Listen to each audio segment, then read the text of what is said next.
Hello everyone, welcome to our channel guys. నేను మీ నందల్ అబ్బాయి. ఈరోజు మనం రూమ్లో కూర్చొని బోర్ కొడుతుంటే ఏం చేద్దాం అనుకున్నా ఉన్నట్టుండి ఖైరతాబాద్ గణేష్ గుర్తుకొచ్చినాడు.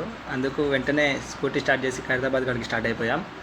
ఇంత ట్రాఫిక్లో ఖైరతాబాద్ కాడికి వెళ్ళేసరికి ఎంత టైం అవుతుందో తెలియదు. మనం ఇప్పుడు మెహదీపట్నం నుంచి ఖైరతాబాద్ వరకు వెళ్ళాలి. ఈ ట్రాఫిక్ ఎలా ఉందంటే అస్సలు లిటరలీ అంత విసుకొచ్చేసింది. ఇంకా మిగతా అప్డేట్స్ అడిగి వెళ్ళాక ఇస్తాను. Let's go.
ఫైనలీ మనం ఖైరతాబాద్ దగ్గరికి రీచ్ అయ్యాము. ఇప్పుడు వినాయకుడు ఎలా ఉన్నాడో విజువల్స్ మీరే చూసేయండి.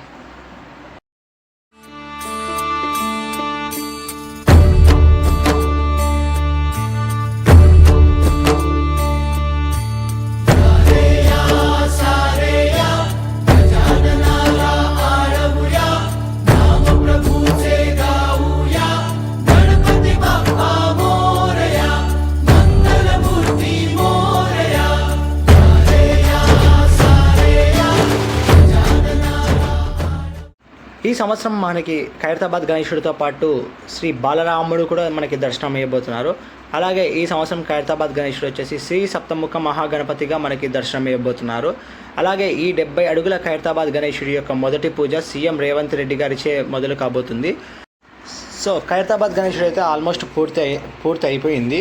అండ్ ఇంకా పెయింటింగ్ వర్క్స్ ఒకటి బ్యాలెన్స్ ఉంది. పెయింటింగ్ వర్క్స్ కూడా ఒక 2 డేస్లో స్టార్ట్ అవుతుంది అంటున్నారు. సో ఖైరతాబాద్ అప్డేట్ అయితే ఇప్పటి వరకు అయితే ఇది. అండ్ నెక్స్ట్ మనమైతే ట్యాంక్ బండ్కి వెళ్తున్నాం. ట్యాంక్ బండ్కి ఎందుకు వెళ్తున్నాం అంటే తెలీదు, ఇక్కడ నుంచి మనకి నియరెస్ట్ కాబట్టి దగ్గర అనేసి వెళ్తున్నాము. రూమ్లో కూర్చొని ఎంతో బోర్ కొట్టేసింది, అందుకే ఇప్పుడు ట్యాంక్ బండ్ కాడికి వెళ్తున్నాము. ఇక్కడ నుంచి మనకి ట్యాంక్ బండ్ వచ్చేసి ఒక ఆల్మోస్ట్ ఒక 2 కిలోమీటర్స్ ఉంది. అందుకే ఇప్పుడు మనం ట్యాంక్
గాయస్. అండ్ ఈ వీడియో ఖైరతాబాద్ అప్డేట్ అయితే వచ్చింది.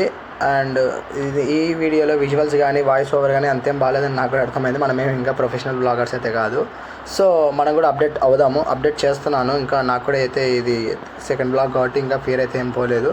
బట్ మీరైతే లైక్ చేయండి, షేర్ చేయండి అండ్ సబ్స్క్రైబ్ చేసుకోండి. పక్కన ఉన్న బెల్ ఐకాన్ కూడా యాక్టివేట్ చేసుకోండి. అండ్ మీరేమైనా నాకు సజెషన్స్ ఇవ్వాలంటే కమెంట్ బాక్స్లో కమెంట్ చేయండి, నేను కూడా దాన్ని అప్డేట్ అవుతాను. సరే, ఈ వీడియోకి అయితే ఇంతే, మరి ఉంటాను, మరి బాయ్.